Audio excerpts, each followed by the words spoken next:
नमस्कार, Navbharat times online पर आप सभी का बहुत बहुत स्वागत है। अभिनंदन है आपके साथ। मैं हूं विनीत त्रिपाठी। देश के नेताओं का ज्ञान तो आप पहले भी देख चुके हैं। चंद्रयान 3 का जब सफल लैंडिंग हुई थी उसके बाद तमाम नेताओं से बयान लिए गए। उनसे पूछा गया कि चंद्रयान 3 के बारे में आप क्या बताते हैं। तो कोई कहता है कि ये मानव मिशन है, तो ओपी राजभर जैसे नेता आपको आपने कहते हुए सुना होगा और आप बड़े हंसे भी। तो बड़ा सोशल मीडिया पे वायरल हुआ था कि वो जल्दी मैं वापसी करता हूं कि वो सकुशल धरती पर लौट आए। इसके अलावा ऐसे तमाम नेता थे जिनको चंद्रयान 3 के बारे में कोई जानकारी नहीं थी, जबकि बच्चे बच्चे को चंद्रयान 3 के बारे में सभी कुछ नॉलेज थी और वो लगातार अपडेट ले रहे थे। इसरो भी लगातार ट्वीट करके हर जानकारी दे रहा था। लेकिन दरअसल मैं इस समय क्यों ये बात कह रहा हूं, G20 समिट कल ही भारत में सफलतापूर्वक समाप्त हुआ है। देश की छवि विदेशी मुल्क में किस तरह थी, अब वो किस तरह है, बहुत जमीन आसमान का फर्क है। अक्सर भारत की मुफलिसी के बारे में तमाम फिल्में बनाई गई, लेकिन भारत की भव्यता और यहाँ की एकता, अखंडता, ये आज तक कहीं भी नहीं देखा गया। लेकिन G20 के जिस तरह की तैयारियां की गई थी और जिस तरह से भारतीय संस्कृति को पूरे विश्व के तमाम दिग्गज नेताओं के सामने रखा गया, ये काबिले तारीफ था। लेकिन लालू प्रसाद यादव से पूछा गया कि क्या आप G20 से अब आप क्या कहेंगे उसके बारे में। तो पहले आप ये बयान सुनिए, उसके बाद मैं आपको बताता हूं। G20 करा के मोदी जी काफी है G20 करके इससे क्या होगा, देश की जनता को क्या फायदा होगा। लोगों को बुला के इतना खर्चा कर लिया, देश का प्रति बर्बाद हो गया। देश के आम जनता को क्या फायदा होगा ढोंग करने से।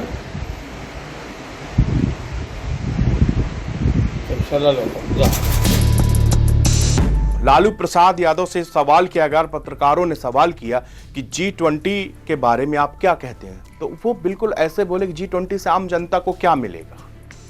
अब उनको क्या बताया कि ये कोई एक दिन की G20 समिट को कोई एक लाइन पे डिस्क्राइब नहीं कर सकता, या कोई इसमें ऐसा कोई बहुत बड़ा वो नहीं बिल पारित होते कि तुरंत कल से वो लागू कर दिया जाए और देश की जनता को कुछ मुफ्त में मिलने लगे, या फिर एक बार में नौकरियों की बाढ़ आ जाए। लेकिन लालू प्रसाद यादव जी की जानकारी के लिए मैं ये बताना चाहता हूं कि G20 समिट 2023 की जो सबसे बड़ी उपलब्धि है वो ये है India middle east Europe economic corridor. अब आप कहेंगे कि आम जनता से कैसे इसका रिलेशन है, तो बिल्कुल आप सही है। डायरेक्टली रूप से अगर देखा जाए तो बिल्कुल जनता से जुड़ा नहीं है। लेकिन अगर हम इसको लॉन्ग टर्म पॉलिसी की तरह देखेंगे तो आपको पता चलेगा कि ये जो एग्रीमेंट हुआ है इसमें भारत, अमेरिका, यूरोपीय यूनियन, सऊदी अरब, UAE ने हस्ताक्षर किए हैं और ये एक एग्रीमेंट बना है। इसका मकसद क्या है? इसका मकसद है कि एशिया और यूरोप तक सस्ता और तेज समुद्री और ट्रेन ट्रांजिट उपलब्ध कराना। अब ये अहम क्यों है, ये भी मैं आपको बता दूं। ये अहम इसलिए है क्योंकि चीन लगातार इस योजना में साल 2013 से ही लगा हुआ है। अब उसको बहुत ग्लोबल टाइम्स ने 2-3 दिन पहले एक कार्टून भी बनाया था अमेरिका को लेकर कि अमेरिका इस मामले में उछल रहा है जबकि कर कुछ नहीं पाएगा। लेकिन भारत ने ये कर दिखाया। ये जो India middle east Europe economic corridor है, ये चीन के लिए एक बहुत बड़ा तमाचा है और भारत के लिए बहुत बड़ी उपलब्धि है। लालू प्रसाद यादव जी को यह भी समझना चाहिए कि G20 जैसा ओकेजन और G20 की अध्यक्षता करना ये एक किसी भी देश के लिए बहुत गौरव की बात होती है, क्योंकि देश के 20 बड़ी शक्तियां जिनके पास पूरे वर्ल्ड का 80% GDP होता है, वो कंट्रियां आपके देश में आती हैं, सार्थक चर्चाएं होती हैं, इकोनॉमिकल चर्चाएं होती हैं और इसके परिणाम दूरगामी बहुत अच्छे होते हैं। लालू प्रसाद यादव जी को यह भी समझना चाहिए कि आपने जिस दिल्ली घोषणा पत्र की तारीफ करते हुए पूरा विपक्ष जो कांग्रेस के शशि थरूर नहीं थक रहा है, उन्होंने कहा था यह ऐतिहासिक हो गया, यह भारत की बहुत बड़ी कूटनीतिक विजय है। तो ये कूटनीतिक विजय क्या है, ये भी लालू प्रसाद यादव जी को समझना पड़ेगा। इसके लिए थोड़ा पढ़ने, एक कागज में चंद लाइनें लिख के G20 को हम एक्सप्लेन नहीं कर सकते, लेकिन हम यहां पे आपको कुछ बातें जरूर जो है बता सकते हैं। जिससे मैंने बताया दिल्ली का घोषणा पत्र, किस तरह भारत, चाइना, रूस जैसे धुर विरोधी को भी यूक्रेन वाले मसले पर एक मंच पे ले आए। देश के 20 लीडर एक मंच पे आए और उन्होंने आम सहमति बनाई, दिल्ली घोषणा पत्र पर साइन किए। ये भारत ने ही कर पाया। भारत किस तरह किया? 200 घंटे की मीटिंग के बाद ये एक परिणाम निकला जो भारत के लिए बहुत बड़ी बात है। इसके अलावा पूरे दुनिया में भारत की पहचान, आपको पता है ये G20 एक तरह से देखा जाए तो फ्री का एडवर्टीजमेंट है। पूरे वर्ल्ड की मीडिया में आपका भारत छाया रहा। अब आपको इससे क्या फायदा होगा कि विदेशी जो कंपनियां हैं वो भारत आके लगेंगी, उनका भारत की तरफ रुझान बढ़ेगा। भारत की तस्वीरें जो पूरा वर्ल्ड देख रहा है उससे फायदा मिलेगा। जब वो कंपनियां भारत लगेगी तो उससे हमारी बेरोजगारी भी दूर होगी, हमारे देश के युवाओं को नौकरी भी लगेगी और जो बेरोजगारी की समस्या है उससे भी निजात मिलेगी।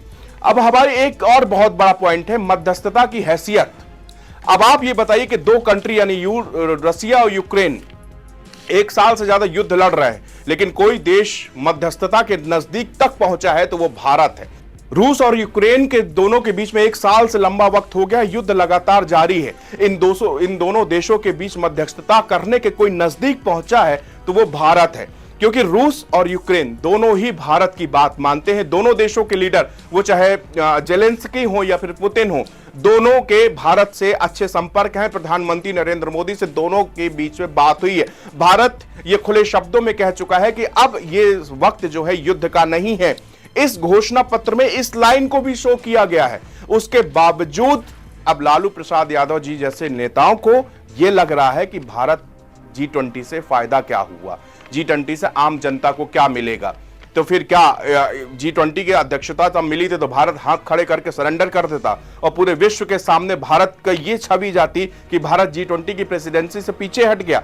क्या ये चाहते, या फिर आप चंद वोटों के लिए, क्योंकि अगले साल इलेक्शन भी है और आप गठबंधन में बहुत बड़ा रोल भी निभा रहे हैं, तो क्या महज इसके लिए आप इतने बड़े जो G20 जिसकी पूरी दुनिया मुरीद है, जिसकी दुनिया तारीफ कर रही है, चर्चा कर रही है, आप उस पे ही सवाल उठा रहे हैं?